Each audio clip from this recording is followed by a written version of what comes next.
ദൈവത്തെ എങ്ങനെയാണോ ഓണർ ചെയ്യുന്നത്, ദൈവസ്ഥാനത്തെ എങ്ങനെയാണോ ഓണർ ചെയ്യുന്നത്, അതിന് നന്മ നിങ്ങളുടെ തലമുറ കാണും. അതിന്റെ നന്മ നിങ്ങളുടെ തലമുറ അനുഭവിക്കും. Hallelujah, hallelujah. നിങ്ങളുടെ പല ആവശ്യങ്ങളും മാറ്റി വെച്ചിട്ട് നിങ്ങൾ ദൈവസന്നിധിയിൽ മുട്ടുമുട്ടുന്നുണ്ടെങ്കിൽ ഞാൻ നിങ്ങളോട് പറയുന്നു, നിശ്ചയമായിട്ട് നീ അവൻ ആ ഇരിക്കുന്നതിന്റെ നന്മ കണ്ടിരിക്കും.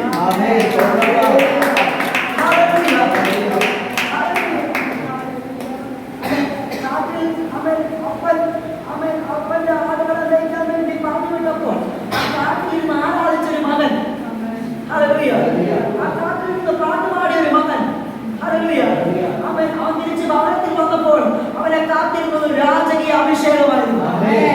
ഹല്ലേലൂയ.